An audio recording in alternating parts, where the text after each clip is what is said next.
Electricity पढ़ेंगे। Electricity को दो पार्ट में पढ़ा जाता है।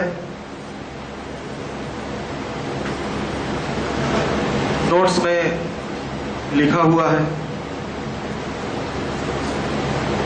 Static electricity and current electricity. Static electricity के बारे में क्लास 7 में, क्लास 8 में पढ़े हैं। स्टैटिक मीन्स रुका हुआ, जहां पे चार्जेस रुके हुए होंगे, मतलब जस्ट चार्जेस एक्यूमुलेट होंगे यानी जमा होंगे। हम कभी ये नहीं बोलेंगे कि चार्जेस क्रिएट होंगे, जनरेट होंगे, प्रोड्यूस होंगे। चार्जेस अपीयर होंगे, because according to the law of conservation of charges, charge can neither be created nor destroyed. मतलब we can not create any net charge. हर बॉडी में चार्ज है। whenever a positive charge appears, an equal amount of negative charge also appears, so the net charge is 0. तो हमने charging के methods पढ़े थे class 7 में, क्लास 8 में। जो सबसे बेसिक मेथड था वो था charging by rubbing. Dry hair में कॉम को रब करते हैं, प्लास्टिक के कॉम को, तो the comb gets charged, the hair also gets charge, but the charges are of opposite nature. Silk cloth को ग्लास रॉड से रब करेंगे, the glass rod takes positive charges and the silk cloth takes negative charges. Ebonite को flannel से rub करेंगे तो flannel gets positively charged and the ebonite rod gets negatively charged. तो static electricity में methods of charging में हम 3 methods पढ़े थे। पहला था जो सबसे बेसिक मेथड था, चार्जिंग बाय रबिंग और फ्रिक्शन। सेकेंड था, ये हम लोग रिकैप कर रहे हैं खाली। सेकेंड था charging bye conduction. Charging by conduction means एक अनचार्ज्ड ऑब्जेक्ट को चार्ज करना है तो एक कोई प्रीवियसली चार्ज्ड ऑब्जेक्ट को इसके साथ डायरेक्ट फिजिकल कांटेक्ट में ले आएंगे।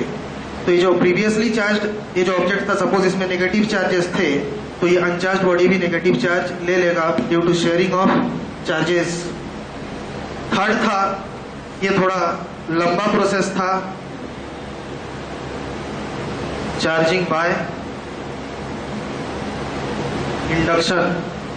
चार्जिंग बाय इंडक्शन जहां अपोजिट चार्जेस इंड्यूस होते हैं और the uncharged object and the object carry charge, they do not come in direct physical contact. ये दूर में रखेंगे, थोड़ा डिस्टेंस में रखेंगे।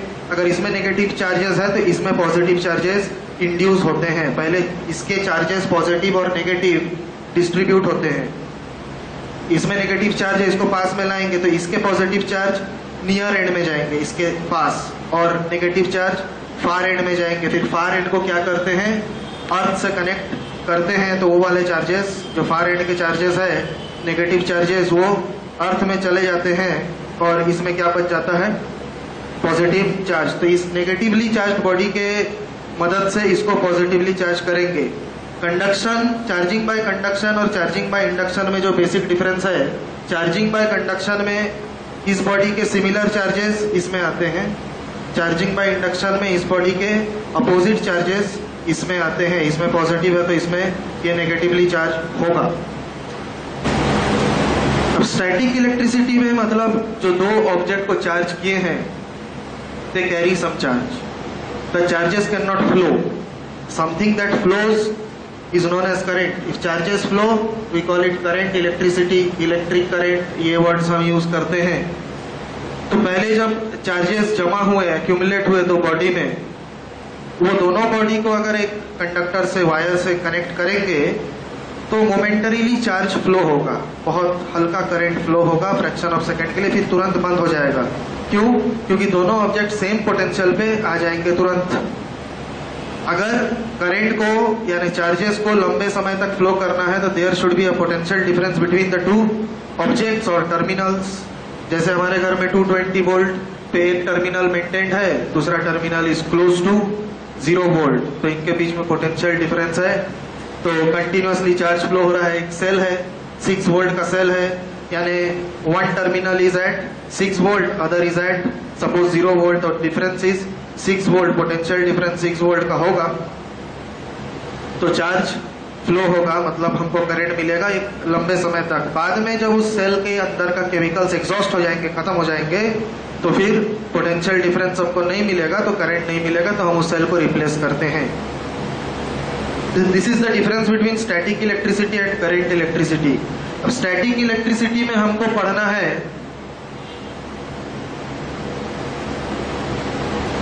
Coulomb's law. Coulomb's law is also known as inverse square law. जैसे law of universal law of gravitation is also known as inverse square law because it is the force here is inversely proportional to the square of the distance between the two charges. What is Coulomb's law? If there are two charges Q1 and Q2, then there will be a force between the two charges Q1 and Q2, either repulsive force or attractive force, वो बाद में देखेंगे। So this force is proportional to the product of the charges, product of magnitude of charges. This force is inversely proportional to the square of the distance between the charges. Combining these two,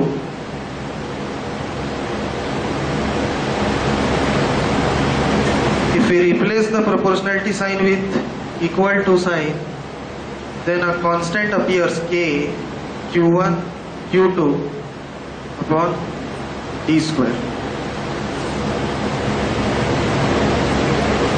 K एक positive constant है, हम class 12 में इसका value के बारे में पढ़ेंगे, अभी सिर्फ हमको कूलम्स लॉ को समझना है। एक कांस्टेंट है। अब इस रिलेशन से इस मतलब Q1 Q2 का वैल्यू अगर मतलब न्यूमेरिकल वैल्यू हमको पता है और डिस्टेंस का न्यूमेरिकल वैल्यू पता है कि बीच में कितना डिस्टेंस है। अब तुमको अगर पूछा जाए कि ये दोनों चार्जेस के बीच में जो फोर्स लगेगा वो अट्रैक्टिव होगा कि रिपल्सिव होगा, तो हम इस एक्सप्रेशन के साइन से उसको पता कर सकते हैं। सपोज इस पूरे एक्सप्रेशन का साइन आ रहा है पॉजिटिव, सिंप्लीफाई करने पर सारे वैल्यूज डाल के सिंप्लीफाई करने पर जो फाइनल साइन आ रहा है वो पॉजिटिव आ रहा है। तो मैथमेटिकली पॉजिटिव साइन कब आ सकता है? Either both the charges are positive, plus और प्लस प्लस होता है, और both the charges are negative, minus minus plus होता है। सो ये पार्ट पॉजिटिव आ जाएगा। If Q1 and Q2 both are positive, Q1 और Q2 बोथ आर, ये पार्ट पॉजिटिव आ जाएगा। मैंने अभी बताया K is already a positive constant. नीचे डिस्टेंस है, distance is a scalar quantity, has to B positive, और वैसे भी ये परफेक्ट स्क्वायर टर्म है, कोई भी स्क्वायर टर्म नेगेटिव हो नहीं सकता। सो ये भी पॉजिटिव है, ये पॉजिटिव है, तो हमको मेनली पता करना है Q1 और Q2 का साइन क्या होगा। अगर Q1 का साइन प्लस है, Q2 का भी प्लस है, तभी प्लस आएगा टोटल साइन एक्सप्रेशन का। दोनों माइनस है तो भी टोटल साइन प्लस आएगा। अब एक्सप्रेशन का साइन प्लस आ गया। It means either both the charges are positive और both are negative, means like charges, both positive like charges, both negative like charges, and we know that like charges repel each other। मतलब इस expression का sign अगर positive है तो हम आंख बंद करके बोल सकते हैं कि the two charges will repel each other, the force will be repulsive force. अब ये टोटल साइन अगर नेगेटिव आ रहा है इस पूरे एक्सप्रेशन का, ये दोनों तो पॉजिटिव होगा ही होगा। अब नेगेटिव कैसे आ सकता है? Q1 is positive and Q2 is negative, plus and minus minus. Q1 is negative, Q2 is positive, minus plus minus. So हमको क्या दिख रहा है? Unlike charges positive and negative और negative and positive, unlike charges attract each other. So इस Coulomb's law के right hand side के expression का अगर साइन नेगेटिव आ रहा है मैथमेटिकली सिंप्लीफाई करके, it means the charges are opposite in nature and the force is attractive. तो चार्ज कैसे अपीयर होता है, फिर रिकैप करेंगे। चार्ज कैसे अपीयर होता है? अगर हम रबिंग भी कर रहे हैं, दो बॉडी को रब कर रहे हैं, तो हमको पता है all the bodies, all matter is made up of atoms. Atoms contain electrons, protons and neutrons. Electrons are negatively charged, considered as negatively charged. Protons are positively charge neutrons have no charge, और हर एक electron में उतना ही magnitude of charge होता है जो proton में होता है, और हर एटम में उतने ही इलेक्ट्रॉन होते हैं जितने प्रोटॉन होते हैं. So the atom under normal conditions will be electrically neutral. So हम नॉर्मली जो चीजें हमारे आसपास है हम उनमें चार्ज फील नहीं कर पाते हैं. जब हम रब करते हैं, सपोज ड्राई हेयर में कॉम्ब को रब कर रहे हैं, तो क्या होगा, एक बॉडी से कुछ इलेक्ट्रॉन्स डिटैच होके दूसरे बॉडी में ट्रांसफर होंगे. प्रोटॉन्स डिटैच नहीं हो सकते. By the structure of atom we know protons are deep inside the atom in the nucleus. Electrons can be detached. Electrons कुछ डिटैच होके एक बॉडी से दूसरे बॉडी में चले गए. जिस बॉडी में इलेक्ट्रॉन गए, अगर बाल में इलेक्ट्रॉन आ गए तो हेयर क्या होगा, नेगेटिव चार्ज बताएगा, और उतने ही इलेक्ट्रॉन कॉम्ब में से चले गए हैं तो वो उतना ही पॉजिटिव चार्ज कैरी करेगा. तो अगेन हेयर जितना नेगेटिव चार्ज शो करेगा, कॉम्ब उतना ही पॉजिटिव चार्ज शो करेगा. So net charge again zero. पहले कॉम्ब भी क्या था, जीरो चार्ज पे था, हेयर भी जीरो चार्ज पे था. अभी सपोज 10 इलेक्ट्रॉन्स चले गए कॉम्ब से हेयर में, तो हेयर का चार्ज हो गया -10 यूनिट्स और कॉम्ब का चार्ज हो गया +10 unit. +10 and -10 again zero. So charge can neither be created not destroyed, और charges are always produced in pairs, and equal amounts of charges are always produced in pairs.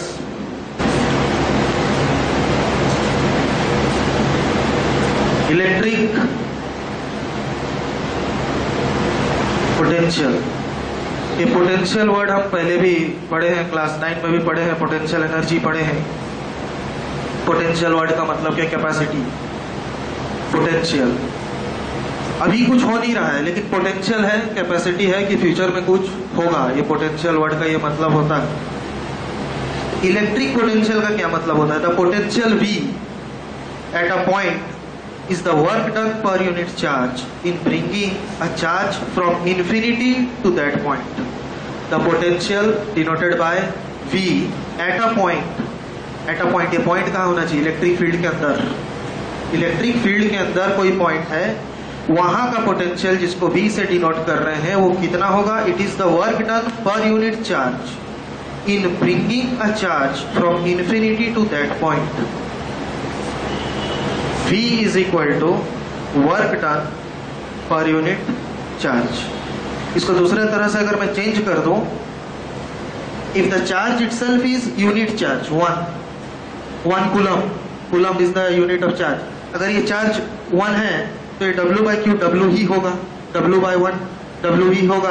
तो हम definition को change कर सकते हैं कि the work done in bringing a unit charge, work done per unit charge की जगह work done in bringing unit charge. जब हम बोल रहे हैं work done per unit charge तो ये क्यू कुछ भी हो सकता है, 2 कूलम 3 कूलम 500 कूलम कुछ भी हो सकता है. पर इसको अगर पहले से ही 1 कूलम ले लेंगे तो work done in bringing unit charge 1 coulomb of charge from infinity to a point is known as the potential at that point. इसको कंपेयर करके समझेंगे ग्रेविटेशनल पोटेंशियल एनर्जी के साथ में.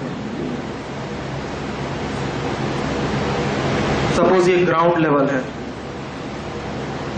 ग्राउंड लेवल है, जो लोग क्लास 9 में नहीं पढ़े हैं वो लोग और ज्यादा ध्यान देंगे. ये कोई प्लेटफॉर्म है, ग्राउंड से इसका हाइट है h. हमको एक बॉडी को जिसका मास है m, इसको ग्राउंड से उठा करके h हाइट तक उठा करके इस प्लेटफॉर्म में रखना है. तो इस प्लेटफॉर्म में रखने के बाद इस बॉडी का पोटेंशियल एनर्जी कितना होगा, mgh. कैसे होगा, m is mass of the body, g is acceleration due to gravity and height is the h is the height through which it is lifted. So mgh कैसे होगा, अगर इसका भी डेफिनेशन देखें, this potential at this point of the body is defined as the work done in taking the body from ground level to a height h. work done, ये body का mass m है, इसका weight कितना होगा, mg. Acting vertically downwards, weight is mg and weight is a force. Weight is mass into acceleration due to gravity, mg acting vertically downwards. तो इस body को उठाने के लिए कम से कम mg के बराबर फोर्स हमको ऊपर की तरफ लगाना पड़ेगा. सो mg is force. height is displacement, force into displacement is work done, force into displacement is work done. तो हमने इस बॉडी पे कितना वर्क किया? F into S means mgh. That work mgh appears as the potential energy of the body at height h. अब ground level से हम start किए, क्योंकि ग्राउंड लेवल में इस बॉडी का पोटेंशियल एनर्जी क्या होगा? 0. हम ग्राउंड से हाइट मेजर करते हैं, अभी यहाँ पे हाइट 0 है तो पोटेंशियल एनर्जी भी 0 होगा. mg into h, mg into 0 is 0. और कोई भी कैलकुलेशन, मेजरमेंट, गिनती 0 से स्टार्ट होता है. सिमिलरली इलेक्ट्रिक पोटेंशियल को अगर देखना है, फील्ड के अंदर किसी प्लेस पे, किसी पॉइंट पे अगर इलेक्ट्रिक पोटेंशियल को देखना है तो हमको चार्ज पे कितना वर्क कर रहे हैं उसको देखना पड़ेगा. और चार्ज पे जो हम वो वर्क कर रहे हैं वो कैसे कैलकुलेट होगा? जब वो चार्ज ऐसे जगह पे रहेगा जहां पे उसका पोटेंशियल 0 हो. जैसे ये ऑब्जेक्ट ग्राउंड लेवल पे रहा तब कैलकुलेशन चालू हुआ, तो चार्ज ऐसे जगह पे रहेगा जहां पे उसका पोटेंशियल 0 हो या 0 माना जाए, वो इन्फिनिटी पे माना जाता है, यानी बहुत ज्यादा डिस्टेंस पे जहां पे और कोई चार्जेस नहीं है.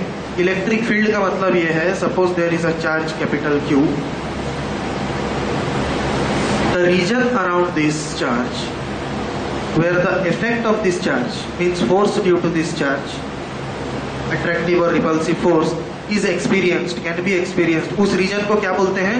Electric field. जितना दूर तक के हमको इसका इफेक्ट मिलेगा इस चार्ज का, सपोज ये इसका इलेक्ट्रिक फील्ड है और ये बहुत दूर पे एक पॉइंट है जिसको हम इन्फिनिटी मान रहे हैं. हम कैलकुलेट करना चाहते हैं कि इस पॉइंट पे ए पे पोटेंशियल कितना होगा. ए पे पोटेंशियल कितना होगा उसको डिनोट करेंगे PA से. So according to the definition, if we bring unit charge, suppose हमने ये Q को पॉजिटिव लिया है तो हम जो ये चार्ज को लेंगे इसको भी पॉजिटिव लेंगे. क्यों लेंगे? क्योंकि हम जो इस चार्ज को यहाँ लाने के लिए जो वर्क करेंगे वो अगेंस्ट द इलेक्ट्रोस्टैटिक फोर्स होना चाहिए. ये दोनों पॉजिटिव होगा तो जब ये चार्ज इस फील्ड के अंदर आने का कोशिश करेगा तब रिपल्सिव फोर्स एक्सपीरियंस करेगा. तो उसके अगेंस्ट हमको इसको पुश करना है. जैसे अर्थ इस बॉडी को नीचे की तरफ खींच रहा है, against the force of gravity हम इसको उठाते हैं, against the force of gravity, तब हम उस पर वर्क कर रहे हैं. तो अगर इसको पॉजिटिव लेंगे तो इसको पॉजिटिव लेना पड़ेगा, इसको नेगेटिव लेंगे तो इसको नेगेटिव लेना पड़ेगा. पर कोई एक साइन कन्वेंशन लेके चलना है तो मोस्ट ऑफ द बुक्स में क्या रहता है, दोनों को पॉजिटिव लेके चलते हैं. यहाँ पॉजिटिव नेगेटिव का कोई मतलब नहीं है, क्योंकि gravitational force is only of one type that is attractive, उसमें रिपल्सिव फोर्स होता नहीं.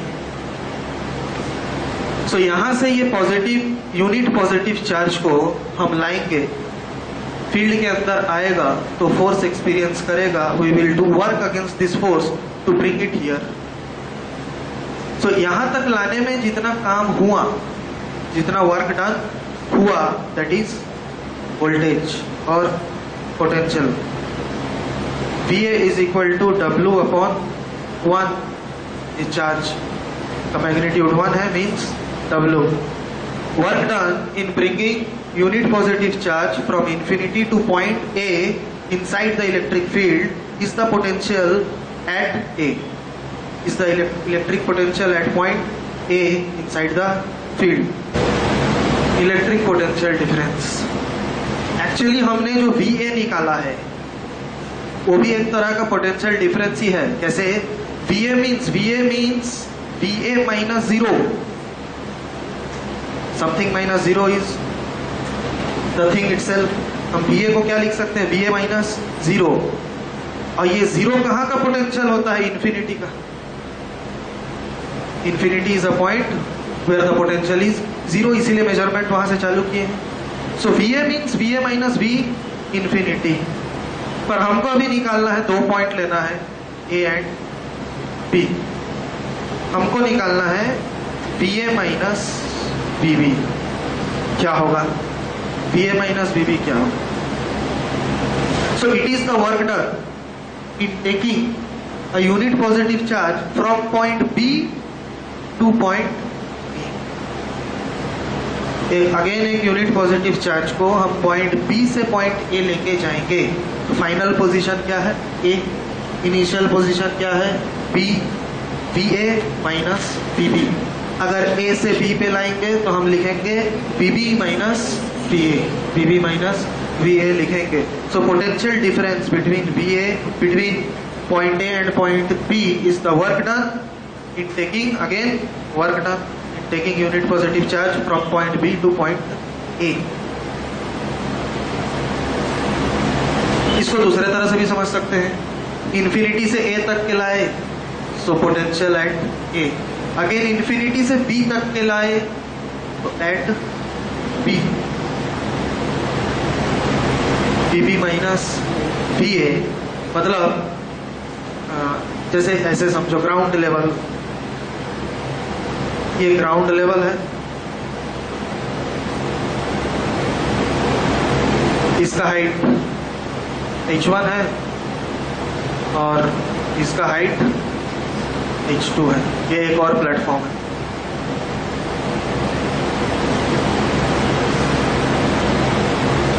ग्राउंड से A पे लेके गए बॉडी को, तो यहाँ पे उसका पोटेंशियल कितना हुआ? mgh1 और ग्राउंड से फिर P पे ले गए, नहीं, इसका पोटेंशियल हुआ mgh1 प्लस h2। अब ये दोनों को माइनस करें, mgh1 plus h2 minus mgh1, mgh1 plus mgh2 minus mgh1,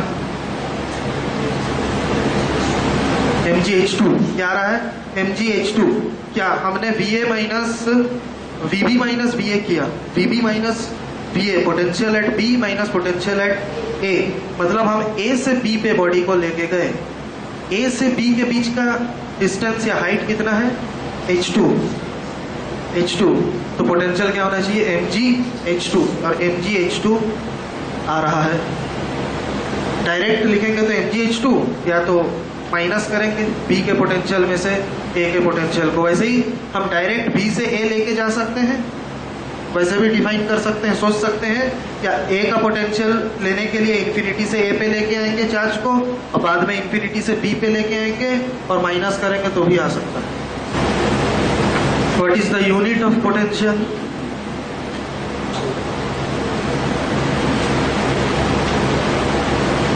Unit of potential is volt, denoted by V। अब 1 वोल्ट को कैसे डिफाइन करेंगे? Define volt means define 1 volt. तो पोटेंशियल का फॉर्मूला क्या था? Work done per unit charge. If we replace W by 1 unit and charge by 1 unit, volt क्या होगा? सॉरी, पोटेंशियल क्या होगा? 1 वोल्ट। 1 वोल्ट का पोटेंशियल होगा if we replace work by 1 joule and charge by 1 coulomb, then potential will be 1 volt. तो 1 volt कैसे आया आप डिफाइन करेंगे? If 1 joule of work is done in taking charge of 1 coulomb from infinity to a point, then the potential at that point is 1 volt. If 1 joule of work is done in taking 1 coulomb of charge from infinity to a point, then the potential at that point is 1 volt. ये volt का definition हो गया। Flow of charge।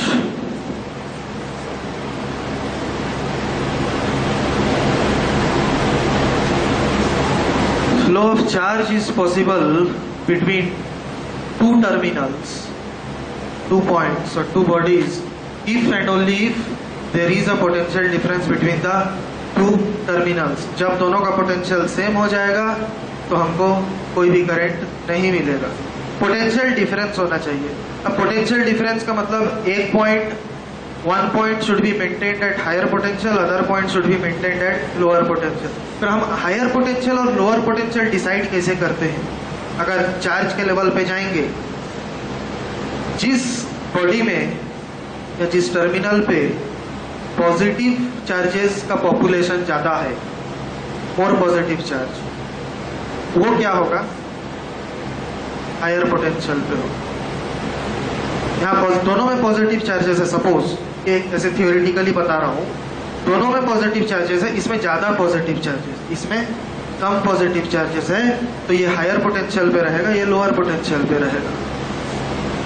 इसमें positive charges है और इसमें negative charges है, तो ऑब्वियसली ये जो है हायर पोटेंशियल पे रहेगा, ये लोअर पोटेंशियल पे। ये सब कन्वेंशन है, ऐसा एक्चुअली कन्वेंशन है, अभी बताऊंगा कैसे ये कन्वेंशन हम लेते हैं। एक्चुअली मतलब अभी करंट फ्लो होता है, देखेंगे higher potential to lower potential, लेकिन पॉजिटिव चार्जेस कैन नॉट फ्लो, अभी बताऊंगा उसको।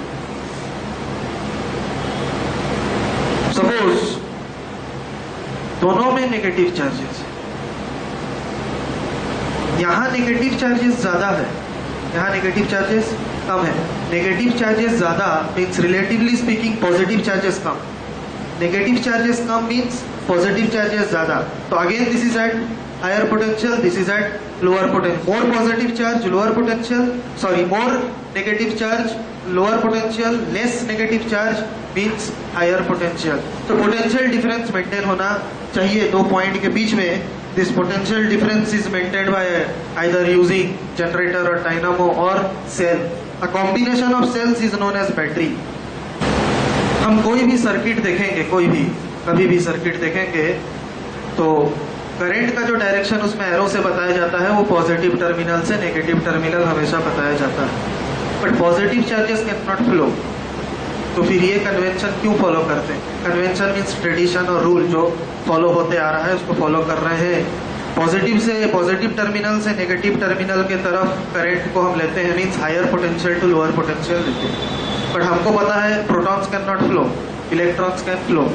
बट इलेक्ट्रिसिटी जब डिस्कवर हुआ था और इस पे काम चालू हुआ, उस समय एटम के स्ट्रक्चर के बारे में कुछ भी नहीं पता था, बहुत लिटिल नॉलेज था एटम के स्ट्रक्चर के बारे में। तो साइकोलॉजिकली जो हम हमेशा सोचते हैं कि एक ऊपर से नीचे जाएगा, ज्यादा से कम में जाएगा, higher potential to lower potential पे जाएगा। एक पत्थर भी है, वो हायर पोटेंशियल से लोअर पोटेंशियल गिरेगा। घर के ऊपर में टंकी बनाते हैं छत में, पानी ऊपर से नीचे आएगा, अगर पंप नहीं लगाएंगे, तो पंप लगाएंगे तो नीचे से ऊपर भी जा सकते। तो anything flows from higher potential to lower potential. तो इसीलिए क्या कर दिए, करंट का डायरेक्शन को पॉजिटिव से नेगेटिव के तरफ ले लिए। But actually what is electricity? Electricity is the flow of electrons. But हम क्या ले रहे हैं, करंट का डायरेक्शन को opposite to the flow of electrons. Electrons, अगर इलेक्ट्रॉन्स है वो नेगेटिव टर्मिनल से पॉजिटिव टर्मिनल फ्लो कर रहे हैं, बट करंट का डायरेक्शन क्या ले रहे हैं, positive terminal to negative terminal. Means हम जो डायरेक्शन लेके चल रहे हैं और आगे भी चलना, हमेशा चलना है कि पॉजिटिव टू नेगेटिव का डायरेक्शन ले रहे हैं, which is against the flow of electrons. ये इसलिए लिया गया क्योंकि उस समय पे एटम का स्ट्रक्चर हमको मालूम नहीं था कि इलेक्ट्रॉन्स बाहर रहते हैं, अंदर में न्यूक्लियस के अंदर प्रोटॉन रहता है, ऐसा नहीं पता था।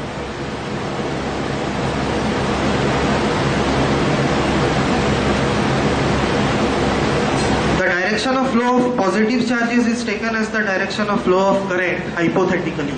ब्रैकेट में लिखा हुआ है hypothetically.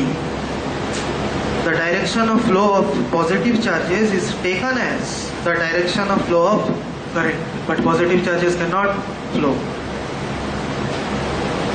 An electric cell, a cell is a device that maintains a constant potential difference between its terminals for a long time, so that we can get a continuous supply of electric current for a long time, जिससे हम अपने devices को चला सकते हैं।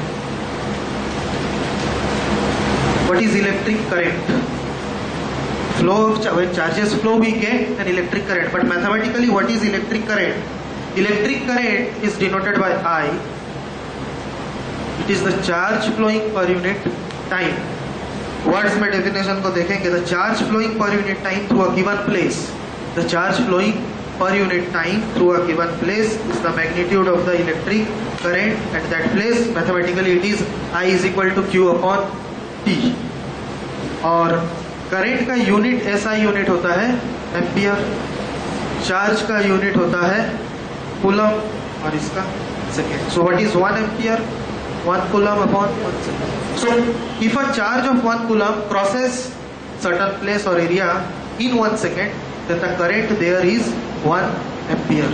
1 ampere कहीं पे current है, इट मीन्स वहां पे 1 सेकेंड में 1 कूलम का चार्ज क्रॉस कर रहा है, तो हमको वहां करंट 1 एम्पियर का मिल रहा है.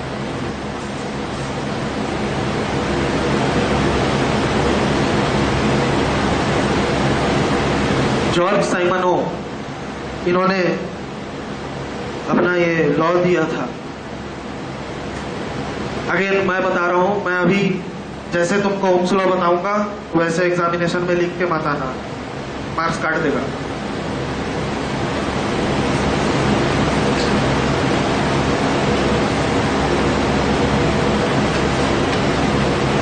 ओम्स लॉ के हिसाब से current is directly proportional to voltage. Means more voltage more current, less voltage less current. Direct variation ये मैथमेटिक्स में क्लास 8 में पढ़े हैं, डायरेक्ट एंड इनवर्स वेरिएशन. उसी समय बताया था कि बहुत सारे फॉर्मूला को समझने के लिए हमको इससे हम इजीली समझ सकते हैं. Current is directly proportional to voltage.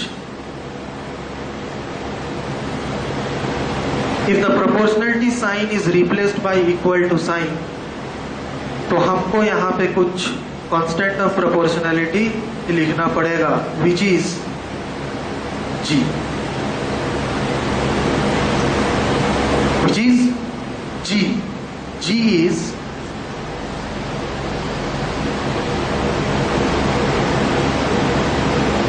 conductance. G is conductance, not resistance.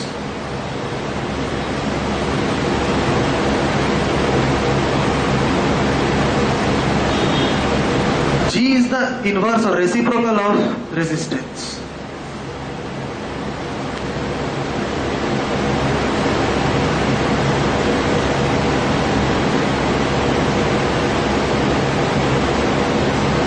आपको एग्जामिनेशन में क्या लिखना है, आपको लेके चलना है V को लेफ्ट साइड में रखना है, V is proportional to I लिखना है, voltage is proportional to current. Mathematically उतना ही आएगा, लेकिन इसको करने जाएंगे ध्यान रखना यहाँ कंडक्टेंस होगा. यहाँ पे फिर इक्वल टू करेंगे तो यहाँ पे जो कांस्टेंट आएगा I के साथ में, that will be resistance. Means V is equal to RI और IR.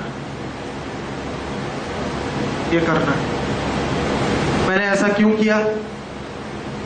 Because logically current depends on voltage rather than voltage depends on current. Voltage नहीं रहेगा तो करंट होगा ही नहीं.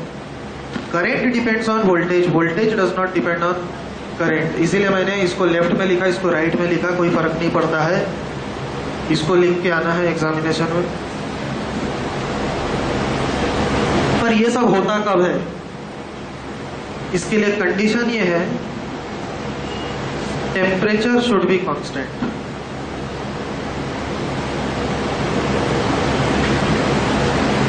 हम ये करंट को, how current varies with voltage, ये हम एक कांस्टेंट टेम्परेचर पे देख सकते हैं. टेम्परेचर चेंज होगा तो फिर वो वेरिएशन भी चेंज हो जाएगा. तो temperature should be constant. Resistance इस फॉर्मूला में एक कांस्टेंट है. रेजिस्टेंस कांस्टेंट है मतलब हम जिस वायर पे वोल्टेज बढ़ा रहे हैं या कम कर रहे हैं, जिससे करंट बढ़ रहा है या कम हो रहा है, वो सेम वायर होना चाहिए. हम वायर को चेंज कर देंगे, उसका रेजिस्टेंस अलग होगा, तो फिर वोल्टेज और करंट का वेरिएशन भी अलग होगा. 3 एक फॉर्मूला में 3 चीजें हैं, इनमें से 2 को कंपेयर करना है. 2 कैसे वेरी कर रहे हैं एक दूसरे के साथ ये देखना है. The third one should be constant. If we are seeing the variation between V and I, R should be constant. तो हम एक पर्टिकुलर रेजिस्टेंस का वायर लिए हैं, दोनों इसके वायर के दोनों पॉइंट्स के अक्रॉस हम वोल्टेज को चेंज कर रहे हैं तो करंट कैसे चेंज हो रहा है ये देखना है। तो करंट डायरेक्टली चेंज हो रहा है, वोल्टेज बढ़ाएंगे, वोल्टेज डबल करेंगे, करंट डबल होगा, वोल्टेज हाफ करेंगे तो करंट भी हाफ होगा at a particular temperature. V is equal to IR is a linear dependence, power of the variables क्या है 1 है, लीनियर डिपेंडेंस है। फॉर अ ओमिक रेजिस्टेंस और ohmic conductor means which follows Ohm's law, उसके लिए अगर हम ग्राफ प्लॉट करेंगे taking voltage on suppose x axis and current on y axis, तो हमको क्या मिलेगा, एक स्ट्रेट लाइन मिलेगा, क्योंकि लीनियर इक्वेशन है। V is equal to I, R is a constant, V and I are variables, V change होगा तो I चेंज होगा।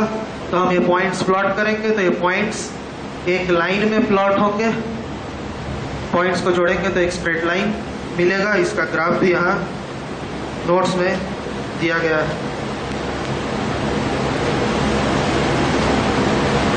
तो ओम्स लॉ पढ़ते समय इसमें जो कांस्टेंट ऑफ प्रोपोर्शनैलिटी आया वो क्या आया है, रेजिस्टेंस। अभी रेजिस्टेंस क्या है, उसका डेफिनेशन क्या है, व्हाट इज रेजिस्टेंस।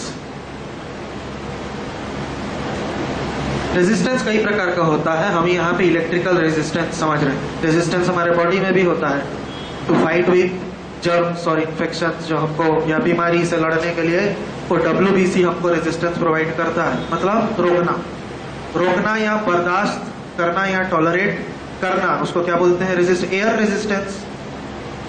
हम गाड़ी चलाते हैं तो एयर हमको रेजिस्टेंस देता है, रोकता है। उसी तरह से कोई भी कंडक्टर है उसका वो एक सर्टेन डिग्री तक इलेक्ट्रिसिटी को अपने से पास होने के लिए क्या करेगा, रोकेगा, मतलब रेजिस्ट करेगा। That is the resistance of the conductor. Resistance is a property of a material by virtue of which it resists or obstructs the flow of electric current through it. हम गुड कंडक्टर्स किनको बोलते हैं, जिनका resistance लो है। Good conductors easily conduct होगा charge current. Bad conductors या poor conductors किनको बोलते हैं, जिनका रेजिस्टेंस हाई है। So resistance is the property of a material by virtue of which it obstructs or resists the flow of electricity through it. The SI unit of resistance is ohm, denoted by the sign of omega. Ohm is the SI unit of resistance. So 1 ohm को कैसे define कर सकते हैं, 1 ohm Ohm's law से चलेंगे। V is equal to IR, means R is equal to ratio of voltage and current. If voltage is taken as 1 volt and current is taken as 1 ampere, if voltage is taken as 1 volt and current is taken as 1 ampere, then the resistance is 1 ohm. तो resistance को कैसे define कर सकते हैं, if a voltage of 1 volt or potential difference of 1 volt is applied across a conductor and a current of 1 ampere flows through the conductor, then the resistance of the conductor is 1 ohm. अगर किसी conductor के across 1 volt का potential difference apply करेंगे, potential difference रहेगा तो current flow होगा, और हमको दिख रहा है कि करंट भी 1 एम्पियर फ्लो हो रहा है। इट मींस उस कंडक्टर का रेजिस्टेंस कितना है, 1 ओम रेजिस्टेंस। पढ़ेंगे factors on which resistance depends, किन फैक्टर्स के ऊपर रेजिस्टेंस डिपेंड करता है। फैक्टर्स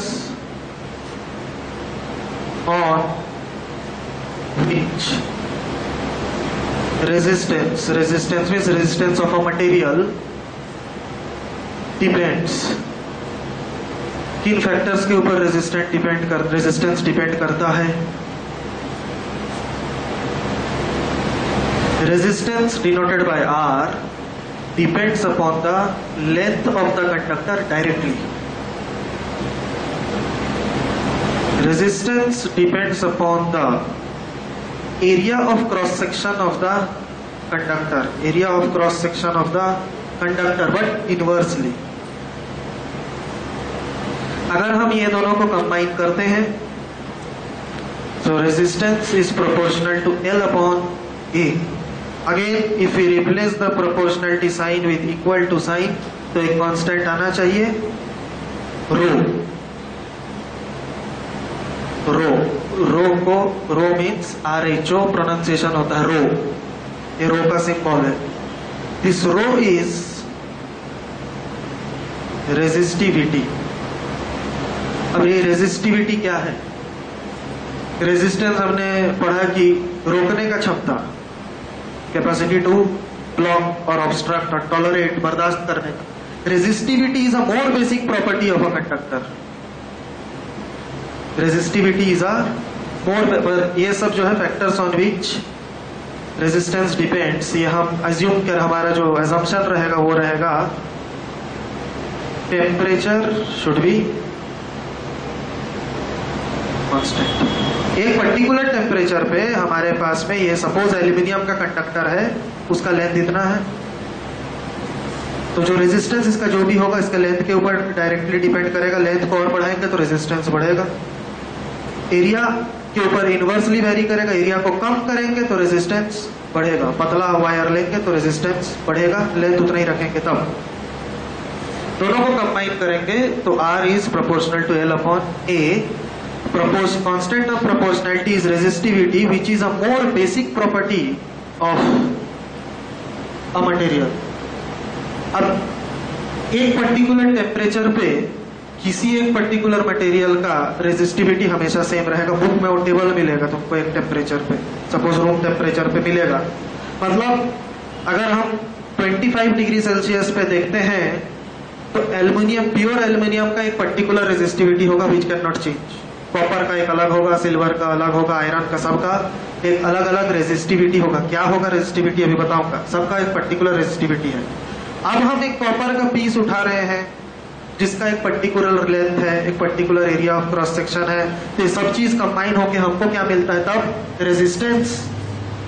एक कॉपर का पीस जिसका एक पर्टिकुलर लेंथ होगा, एक particular area of cross section होगा, एक पर्टिकुलर टेम्परेचर पे रेजिस्टिविटी होगा, ये सब कंबाइन होगा तो हमको मिलेगा एक कॉपर का रेजिस्टेंस जिसको हम सर्किट पे लगाएंगे। तब रेजिस्टिविटी डायरेक्टली डिफाइन नहीं करते हैं, रेजिस्टिविटी इज डिफाइंड इनडायरेक्टली। कैसे? अगर इसको क्रॉस मल्टीप्लाई करें, rho is equal to RA upon L।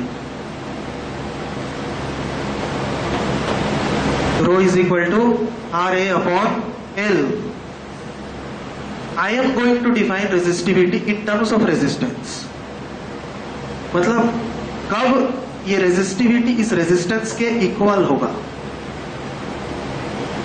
ये तब इक्वल होगा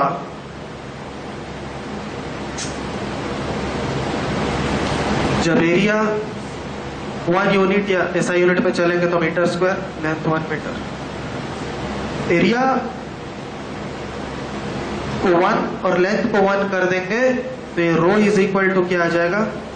R। अब हम डिफाइन करेंगे रो को, तो what is rho? Rho is equal to R हुआ, लेकिन कब हुआ? ऐसा कंडक्टर लिए जिसका लेंथ भी 1 यूनिट है और एरिया भी 1 यूनिट है या यूनिटी है। So resistivity of a conductor is equal to the resistance of the conductor of length unity and area of cross section unity. Resistivity किसी कंडक्टर का उसके रेजिस्टेंस के बराबर होता है अगर वो कंडक्टर यूनिट लेंथ का है और यूनिट क्रॉस सेक्शनल एरिया का है। Resistivity is not equal to resistance, तो अलग चीजें हैं। मैथमेटिकली रेजिस्टिविटी को डिफाइन करेंगे हम रेजिस्टेंस के साथ इक्वल करके। So resistivity is equal to the resistance of a conductor, क्योंकि रेजिस्टेंस का डेफिनेशन मालूम है। तो resistivity is equal to the resistance of a conductor whose length is 1 unit and whose area of cross section is 1 unit। ये notes में ऐसे लिखा गया होगा, resistivity is the resistance of a conductor per unit length per unit cross sectional area। resistivity is the resistance of a material is the resistance of a piece of the material per unit cross section per unit length। per unit means 1 unit cross sectional area and 1 unit length होना चाहिए, तब resistivity numerically equal to resistance हो जाता है। Unit of resistivity, यहां से हम देख सकते हैं unit of resistivity metre square metre, ऊपर से 1 मीटर कैंसल हो जाएगा तो क्या बच रहा है, यहां मीटर बच रहा है। रेजिस्टेंस का यूनिट क्या होता है, ओम, तो रेजिस्टिविटी का यूनिट क्या होगा, ohm metre. Unit of resistivity should be ohm metre, ऐसा unit should be ohm metre.